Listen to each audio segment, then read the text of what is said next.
கண்ணியத்திற்குரிய அல்லாஹ்வின் அடியார்களே, அல்லாஹ்வின் மாபெரும் அருளால் கருணையினால்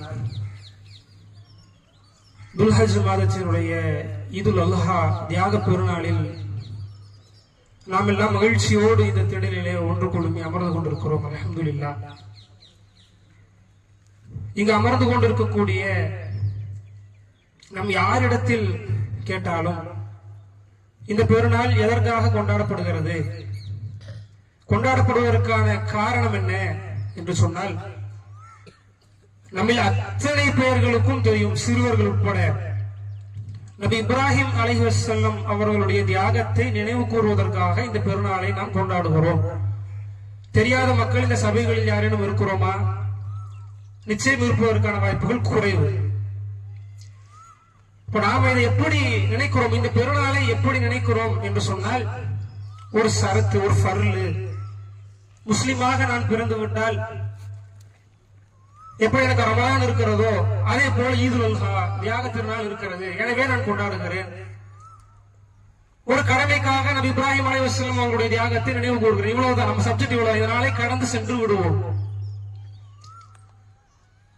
ஆனால் நபி இப்ராஹிம் அலைஹிஸ்ஸலாம் அவர்களுடைய வரலாறின் மூலமாக, அவர் செய்த தியாகத்தின் மூலமாக அல்லாஹ் நமக்கு என்ன படிப்பினையை சொல்ல விரும்புகிறான். அல்லாஹ் எந்த வரலாறை திருமறை குர்ஆனிலே சொன்னாலும் அதில் படிப்பினைக்காகத்தான் சொல்லுகிறான். யூசுப் அலைஹிஸ்ஸலாம் அவருடைய வரலாறை பற்றி அல்லாஹ் அதனுடைய திருமறை குர்ஆனிலே சாதித்து பேசுகிறான். நபியே, உமக்கு நாம் ஒரு அழகிய வரலாறை அறிவிக்கிறோம் என்று அல்லாஹ் பேசுகிறான். இந்த அழகிய வரலாறு எதுக்கு? எவ்வளவு அருமையா வாழ்ந்துட்டார் யூசுப் அலைஹிஸ்ஸலாம் என்று உச்சி கொட்டிட்டு போறதுக்கா? மனிதனுக்கு தேவையான படிப்பினைகளை அல்லாஹ் ரப்பல் ஆலமீன் திருமறை குர்ஆன் முழுவதும் இருக்கிற வரலாறுகளிலே தெளிவுபடுத்துகிறான். அதில் இப்ராஹிம் அலைஹிஸ்ஸலாம் அவர்களுடைய தியாகத்தையும் அவர்களுடைய வரலாறையும் அல்லாஹ் ரப்பல் ஆலமீன் சுட்டிக்காட்டிவிட்டு இந்த நபியுடைய மார்க்கத்தை பின்பற்றுங்கள் என்று அல்லாஹ் பேசுகிறான். சும்மா சாதாரணமாக எல்லா அலிமார்களுடைய வரலாறை சொல்வதை போல நபி இப்ராஹிம் அலைஹிஸ்ஸலாம் அவருடைய வரலாறை எல்லாம் கடந்து போகல. இப்ராஹிம் அலைஹிஸ்ஸலாம் அவர்களை பற்றி அல்லாஹ் பேசிவிட்டு திருமறை குர்ஆனில் அல்லாஹ் கேட்கிறான், சத்திய நெறியில் நின்ற இப்ராஹிமின் மார்க்கத்தை பின்பற்றியவர்களும் அழகிய மார்க்கமுடையவர் யார் என்று அல்லாஹ் கேட்கிறான். தொழுகை அவனுங்கிறான் அல்லாஹ். தொழுகை எனக்குரியது, அதற்கு சொந்தக்காரன் நாங்கிறான் அல்லாஹ். நோன்பு எனக்குரியதுங்கிற அல்லாஹ். நீங்கள் வழங்குகிற தான தர்மங்கள் அனைத்தும் எனக்குரியது, அதற்கு கூலி நான் தான் வழங்குவேன் என்று இந்த மார்க்கத்தில் உள்ள அத்தனை அமல்களையும் தனக்கு சொந்தம் என்று சொல்லுகிற அல்லாஹ் இந்த மார்க்கத்தை இப்ராஹிம் நபியுடைய மார்க்கம் என்று பேசுகிறார். இப்படி ஒரு பெயரை எடுக்கணும்னா இப்ராஹிம் என்ன செஞ்சாங்க? நமக்கு தெரிஞ்சது வரலாறு மட்டும்தான். அவரு கஷ்டப்பட்டு ஒரு குழந்தை அல்லாஹ் கொடுத்த கூட பாளையத்துல விட்டாங்க, அறுக்க சொன்னாங்க. அதையும் செய்ய துணிஞ்சாரு. அல்லாஹ் உடனே ஆட்டை அனுப்பிச்சு, அதனால நம்ம ஆட்டை குர்பானி. இந்த வரலாறுகளே தெரியும். என்ன படிப்பினையோ அல்லாஹ் பேசுகிறார். இன்னும் எந்த அளவிற்கு நபி இப்ராஹிம் அலைஹிஸ்ஸலாம் அவர்களை பற்றி அல்லாஹ் சிலாகித்து பேசுகிறான் என்று சொன்னால், தன்னுடைய நபிக்கு அல்லாஹ் கட்டளையிடுகிறான். இறுதி தூதரான நபிகள் நாயகம் ஸல்லல்லாஹு அலைஹி வஸல்லம் அவர்களுக்கு அல்லாஹ் கட்டளையிடுகிறான், நபியே, நீங்கள் இப்ராஹிமின் மார்க்கத்தை பின்பற்றுங்கள். அல்லாஹ்வுடைய மார்க்கத்தை பின்பற்றுங்கள் சொல்லல. நபியே, நீங்கள் இப்ராஹிமுடைய மார்க்கத்தை பின்பற்றுங்கள். இன்னும் எந்த அளவிற்கு என்று சொன்னால், தனக்கு மனைவி மக்கள் இல்ல, யாரையும் பெறல, யாராலும் பெறப்படல என்று சொன்ன இறைவன், எனக்கு ஒரு நண்பன் இருக்கிறான். வத்தஹதல்லாஹு இப்ராஹிம கலீலா. அல்லாஹ் இப்ராஹிமை உற்ற நண்பனாக ஏற்றுக்கொண்டான் என்று தன்னுடைய திருமறை குர்ஆனிலே பிரகடனம் செய்கிறான் அல்லாஹ். அப்ப நமக்கு புரியுது, இது கடந்து போகிற தியாகம் இல்ல. மார்க்கத்திற்கு சொந்தக்காரரான அல்லாஹ் ரப்பல் ஆலமீன் இது இப்ராஹிமுடைய மார்க்கம் என்று சொல்லுகிறான். இறுதி தூதராக தேர்ந்தெடுக்கப்பட்ட நபிகள் பெருமானார் ஸல்லல்லாஹு அலைஹி வஸல்லம் அவர்களை பார்த்து, நபி, நீங்க இப்ராஹிமுடைய மார்க்கத்தை பின்பற்றுங்க என்று அல்லாஹ் பேசுகிறான். எனக்கு ஒரு உற்ற நண்பன் இருக்கிறார், அது இந்த இப்ராஹிம் என்று அல்லாஹ் பேசுகிறான் என்று சொல். இவ்வளவு சிலாகித்து அல்லாஹ் பேசுகிறான் என்று சொன்னால், நபி இப்ராஹிம் அலைஹிஸ்ஸலாம் அவர்கள் செய்த தியாகமும், நபி இப்ராஹிம் அலைஹிஸ்ஸலாம் அவருடைய குடும்பம் செய்த தியாகமும் நாம கொஞ்சம் உட்கார்ந்து யோசிச்சு பார்த்தா, இந்த படிப்பினை அல்லாஹ் கொடுப்பதற்கு இவ்வளவு சிலாகித்து நபி இப்ராஹிம் அலைஹிஸ்ஸலாம் அவர்களை அல்லாஹ் உயர்த்தி பேசுவதற்கான காரணம் என்ன? இந்த படிப்பினை அல்லாஹ் நமக்கு சொல்ல விரும்புகிறான். நிறைய இருக்கு பேசணும்னா வருடம் முழுக்க பேசணும். நபி இப்ராஹிம் அலைஹிஸ்ஸலாம் அவருடைய வரலாறை பேசி முடிக்க முடியாது. நம்முடைய வாழ்க்கைக்கு நடைமுறைக்கு இன்றைக்கு நாம் செய்து கொண்டிருக்கிற செய்ய தவறிய சில காரியங்களை மட்டும் இன்ஷா அல்லாஹ் நினைவுபடுத்த கடமைப்பட்டிருக்கிறோம். முதல் காரியம், நாம் எல்லோரும் அல்லாஹ்விடத்தில் பிரார்த்தனை செய்கிறோம். அப்படித்தானே பிரார்த்தனை செய்கிறோம். ஆனால் நபி இப்ராஹிம் அலைஹிஸ்ஸலாம் அவருடைய பிரார்த்தனை மாறுபட்டது. வித்தியாசம் அதுதான். அல்லாஹ் ரப்பல் ஆலமீன் ஏன் நபி இப்ராஹிம் அலைஹிஸ்ஸலாம் அவர்களை உயர்த்தி வைத்திருக்கிறான், சிலாகித்து பேசுகிறான் என்று சொன்னால், நாம் கேட்கிற பிரார்த்தனைக்கும் நபி இப்ராஹிம் அலைஹிஸ்ஸலாம் அவர்கள் கேட்ட பிரார்த்தனைக்கும் வித்தியாசம் இருக்கிறது. குழந்தை வேண்டி பிரார்த்தனை செஞ்சாங்க நபி இப்ராஹிம் அலைஹிஸ்ஸலாம் அவங்க. எப்ப செஞ்சாங்க? அன்னை ஹாஜிர் ரலியல்லாஹு அன்ஹா அவர்கள் முதுமை நிலையில இருக்கிறாங்க. முதுமை நிலை. இந்த நிலைமையில அல்லாஹ்வுடைய தூதர் இப்ராஹிம் அலைஹிஸ்ஸலாம் பிரார்த்தனை செய்யறாங்க, ரப்பி ஹபுலி மினஸ் சாலிஹீன், தேவா எனக்கு அழகான சாலிஹான சந்ததிகளை கொடு என்று பிரார்த்தனை செய்கிறார். மனம் ஏத்துக்காதுதான். யாராக இருந்தாலும் இதுக்கு மேல் நம்ம அப்படித்தானே, நம்ம எல்லாம் ஒரு கோரிக்கை வைப்போம். வச்சுக்கிட்டு இருக்கிற கோரிக்கை நடக்காத வரைக்கும் வச்சுக்கிட்டு கேட்டுக்கிட்டே இருப்போம். அது தோல்வி அடைஞ்சிருச்சுன்னு வைங்களேன், விட்டுரும். அதை நம்ம லிஸ்ட்லயே எடுத்து துவா லிஸ்ட்ல இருந்து எடுத்துருவோம். சொல்லி வச்ச மாதிரி ஒரு 10 லிஸ்ட் அப்படியே வரிசையா கேட்டுக்கிட்டே வருவோம். அதுல எதெல்லாம் நடக்காது நமக்கே தெரிஞ்சிடும். இதெல்லாம் நடக்காது, எங்க நடக்க போகுது, இதெல்லாம் நம்ம கை மீறி போயிடுச்சு, அந்த லிஸ்ட்ல இருந்து கழட்டி விட்டுருவோம். நபி இப்ராஹிம் அலைஹிஸ்ஸலாம் நமக்கும் நபி இப்ராஹிம் அலைஹிஸ்ஸலாமுக்கும் உண்டான வித்தியாசம் அதுதான். பிரார்த்தனை வைத்தார்கள் அல்லாஹ்விடத்திலே, இறைவா எனக்கு அழகான சாலிஹான சந்ததியை கொடு. எப்போ? மனைவி கர்ப்பம் பெறுவதற்கு, குழந்தை பெறுவதற்கான வாய்ப்பு தெரியுது, உடல் ஒத்துக்காது, முதுமை நிலை அடைந்து விட்டார்கள். இந்த நிலையிலும் அல்லாஹ்விடத்தில் உறுதியான ஆழமான பிரார்த்தனை நபி இப்ராஹிம் அலைஹிஸ்ஸலாம் அவர்கள் வைக்கிறார்கள். இந்த படிப்பை அல்லாஹ் நமக்கு கற்றுக் கொடுக்கிறார். அதனால இப்ராஹிம் சும்மா பிரார்த்தனைகள் எல்லாம் குழந்தையை கொடுத்துடல. வாய்ப்பே இல்லாத நிலையாக இருந்தாலும் கூட அல்லாஹ்விடத்தில் உறுதியாக பிரார்த்தனை வைத்த இறைவா எனக்கு நீ கொடு, அவ்வளவுதான். இந்த அழுத்தமான ஆழமான பிரார்த்தனை நம்முடைய குடும்ப விஷயத்துல, நம்முடைய விஷயத்துல நம்ம இடத்துல இருக்கா? குறைந்து காணப்படுது. கேட்கக்கூடிய பிரார்த்தனைகள்ல சலிப்பு தட்டி விடுகிறது. நமக்கு எத்தனை நாள் கேட்கிறது, ஒண்ணு நடந்த பாடு இல்லையே. இப்படி பிரார்த்தனையை கேட்டு இது முதல் படிப்படி அல்லாஹ் ரப்பல் ஆலமீன் கற்றுக் கொடுக்கிறார். இப்ப அழுத்தமான ஆழமான பிரார்த்தனையை நாம் கேட்க வேண்டிய அவசியம் இருக்கிறது. அதை நம் இப்ராஹிம் அலைஹிஸ்ஸலாமுடைய வாழ்க்கையினுடைய படிப்படியாக அல்லாஹ் நமக்கு வழங்குகிறார். அடுத்தது பாருங்க, அல்லாஹ் ரப்பல் ஆலமீன் இப்ப குழந்தையை கொடுத்து விட்டான், நபி இஸ்மாயில் அலைஹிஸ்ஸலாம் அவர்களை கொடுத்து விட்டான். இப்ப அல்லாஹ் என்ன உத்தரவு போடுறான்? எல்லாம் தெரிஞ்ச வரலாறு தான், கொஞ்சம் பாலைவனத்தில் விட்டுருங்க, அவ்வளவுதான். ஒரு இன்றைக்கு நம்முடைய சமகாலத்தில் வாழக்கூடிய மக்கள் திருமணம் செய்கிறார்கள், குடும்பம் நடத்துகிறார்கள், வாழ்க்கை ஓடுது, குழந்தைகளோட எவ்வளவு பரிதவிக்கிறாங்க. அதற்கான மருத்துவங்கள் எவ்வளவு, அதற்கான செலவீனங்கள் எவ்வளவு. இவ்வளவு பாடுபட்டு ஒரு குழந்தையை பெற்றெடுத்து 10 வருஷம் 15 வருஷம் 5 வருஷம் 6 வருஷம் குழந்தை இல்லாமல் அதற்கு ஏங்கி தவிச்சு துவா செஞ்சு கண்ணீர் விட்டு அழுது பல மருத்துவங்களை செய்து செலவு செய்து ஒரு குழந்தையை ஒருத்தர் பெற்றெடுக்கிறாருன்னு வைங்க. அந்த குழந்தையை அவர் வளர்த்துக்கூடிய விதம் எப்படி தெரியுமா இருக்கும்? குறை இல்லாம வளர்த்து நினைப்பார். என்ன கேட்டா என்னுடைய பிள்ளைக்கு அப்படியே இப்ராஹிம் நினைச்சிருப்பாங்க. இவ்வளவு சிரமப்பட்டு இவ்வளவு பிரார்த்தனைகளுக்கு பின்னாடியும் அருட்கொடையாக ஒரு கொடுத்த ஒரு குழந்தை அல்லாஹ் கொண்டு போய் பாலைவனத்தில் விட சொல்றாங்க. நபி இப்ராஹிம் அலைஹிஸ்ஸலாம் கொண்டு போய் விடுறாங்க. இது நபி இப்ராஹிம் அலைஹிஸ்ஸலாம் அவர்கள் முன்னாடி வைத்த ஒரே ஒரு விஷயம் என்ன தெரியுமா? அல்லாஹ்வுடைய கட்டளை, அவ்வளவுதான். அல்லாஹ் எனக்கு ஒரு கட்டளை இட்டு விட்டான். அதனுடைய குழந்தையின் விஷயமாக இருந்தாலும் சரி, மனைவியின் விஷயமாக இருந்தாலும் சரி, அந்த கட்டளைக்கு அவன் மாறு செய்து விட மாட்டேன். எவ்வளவு பாடுபட்டு குழந்தை பிறந்த குழந்தையாக இருந்தாலும் சரி, அல்லாஹ் ஒரு கட்டளை இட்டு விட்டார் என்று சொன்னால் அந்த கட்டளைகளுக்கு செவிசாய்ப்பார் என்று இப்ராஹிம் அலைஹிஸ்ஸலாம் செய்து கொண்டு விட்டுட்டாங்க. சிறிதளவு தண்ணி, சிறிதளவு பொருட்கள் இதெல்லாம் கொடுத்து விட்டு அந்த ஹாஜிர் அவர்கள் இஸ்மாயில் அலைஹிஸ்ஸலாம் அவர்களை கொண்டு போய் பாலைவனத்தில் விட்டுட்டு திரும்பி பார்க்காம வராங்க. ஹாஜிர் அவங்க கேட்கிறாங்க, ஏன் இப்படி விட்டுட்டு போறீங்க? இது உங்களுடைய நாட்டமா அல்லாஹ்வுடைய கட்டளையா? இப்ராஹிம் அலைஹிஸ்ஸலாம் சொன்னாங்க, என்னுடைய உத்தரவு அல்ல, அல்லாஹ்வுடைய உத்தரவு. அப்ப நீங்க திரும்பி பார்க்காம போங்க, எங்களை பொறுப்பேற்க அல்லாஹ் போதுமானவன். ஹாஜிர் அவங்க சொல்றாங்க. இது அந்த பெண்ணுடைய உறுதியை பாருங்க. இதெல்லாம் நமக்கு தெரிந்த வரலாறுகள் தான். இப்படியாக சில காலங்கள் கழிகிறது. நபி இப்ராஹிம் அலைஹிஸ்ஸலாம் திரும்பி வராங்க, தன்னுடைய மகனை பார்ப்பதற்காக திரும்பி வராங்க. அல்லாஹ் என்ன கட்டளை போட்டுட்டான்? கடவுளை நபி இஸ்மாயில் அலைஹிஸ்ஸலாம் அறுப்பதை போல கனவு கண்டுட்டாங்க. இப்ப அதை நிறைவேற்றுவதற்காகத்தான் இப்ராஹிம் அலைஹிஸ்ஸலாம் வராங்க. எப்போ வராங்க? பச்சை பிள்ளையா, பச்சை உடம்புக்காரன்னு சொல்லுவாங்கல்ல, பிறந்த அப்பதான் குழந்தை பிறந்திருக்கு, பச்சை உடம்புக்காரன்னு சொல்லுவாங்க. அந்த உடல் பச்சையம் குழந்தை அந்த நிலைமையில கொண்டு பாலைவனத்தில் விட்டுட்டு திரும்பி பக்கமா போயிட்டாங்க இப்ராஹிம் அலைஹிஸ்ஸலாம். அவங்க உழைக்கிற பருவத்தை இஸ்மாயில் அலைஹிஸ்ஸலாம் அவர்கள் எட்டிய பிறகு வராங்க. இப்ப என்ன வழக்கமா என்ன செய்யணும், வெளியூர்ல இருந்து அப்பா வராரு, பிள்ளைக்கு என்ன வாங்கிட்டு வருவாங்க, ஏதாவது சாப்பிடுறதுக்கு, தின்பண்டம், விளையாட்டு பொருள், துணிமணி இதெல்லாம் வாங்கிட்டு வருவாங்க. நபி இப்ராஹிம் அலைஹிஸ்ஸலாம் வராங்க.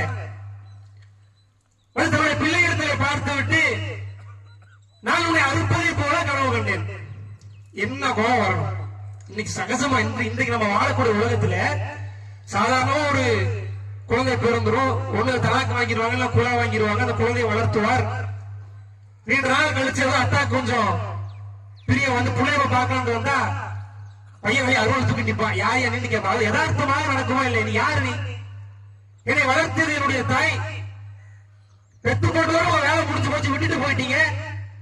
என்னை வளர்த்தது என்னுடைய தாயோட உறவினர் வளர்த்தா, இப்ப என்ன என் மீது உரிமை கொண்டாடுவதற்கு உங்களுக்கு என்ன அதிகாரம் இருக்கு? அதான் ஒரு பிள்ளை கேட்கணும். இஸ்மாயில் அலைஹிஸ்ஸலாம் இடத்துல நான் இப்ராஹிம் அலைஹிஸ்ஸலாம் சொல்றாங்க, மகனே உன்னை அறுப்பதை போல கனவு கண்டேன்.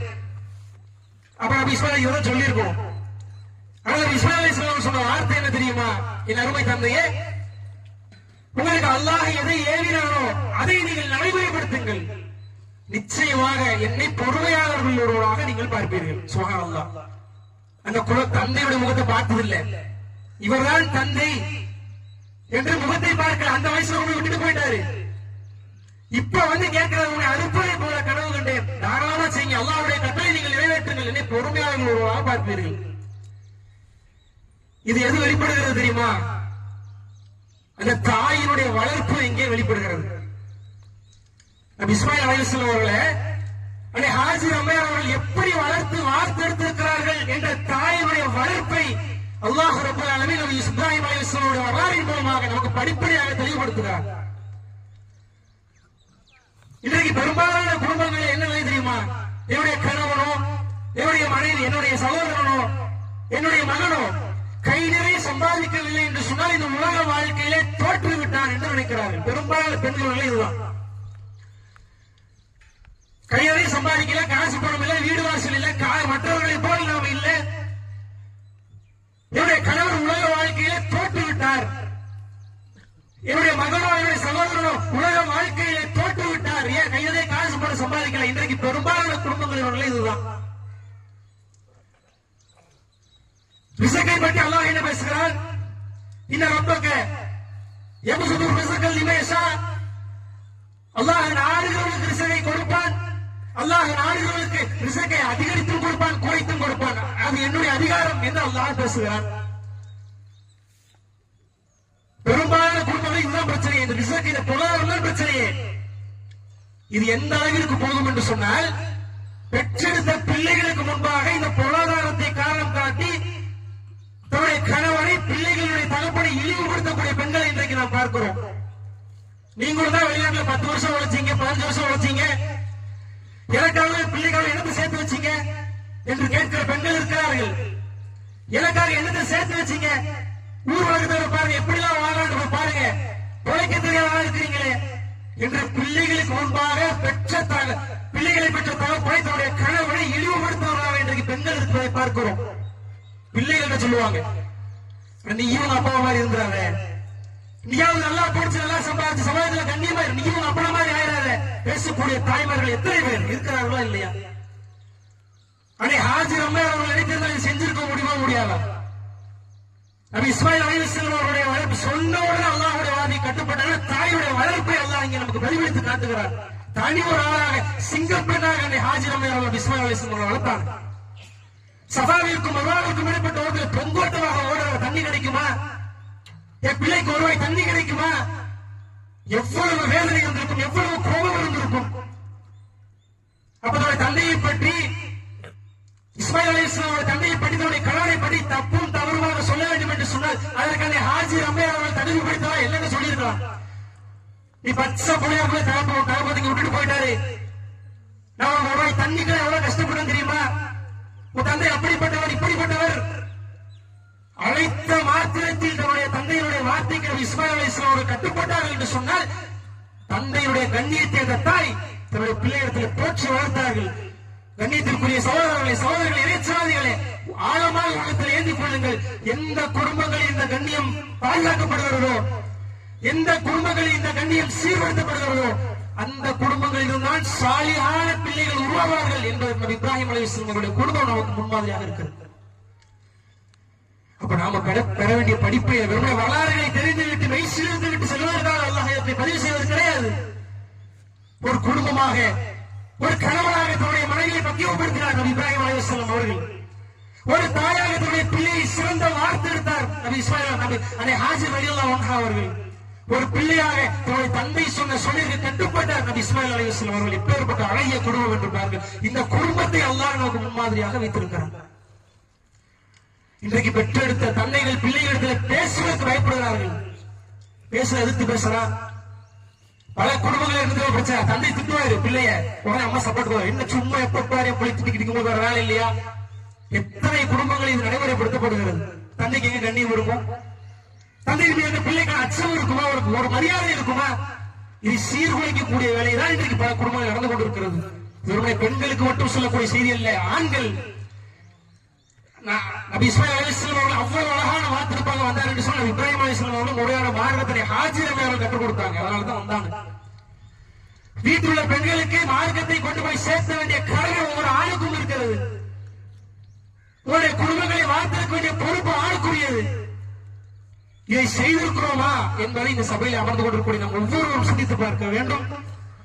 இறுதியாக அல்லாஹ் ரப்பல் ஆலமீன் தன்னுடைய திருமறை குர்ஆனில் சொல்கிறார், 52வது அத்தியாயம் 25 28 வசனத்திலே நாளை மறுமையில் சொர்க்கத்தில் நடக்கக்கூடிய ஒரு அழகான காட்சியை பற்றி அல்லாஹ் பேசுகிறார். பலமுறை நினைவுபடுத்தி இருக்கிறோம். மீண்டும் இந்த சபைக்கு பொருத்தமானதாக இருக்கும். சொர்க்கவாசிகள் எல்லாம் உயரமாக மேடைகளை சாங்கி அமர்ந்து கொண்டிருப்பார்கள். அப்ப சில சொர்க்கவாசிகள் அவர்களை கடந்து செல்லுகிற பொழுது ஒருவரை ஒருவர் சந்தித்து பேசிக் கொள்வார்கள். அல்லாஹ்வை சிலாகித்து பேசுகிறார்.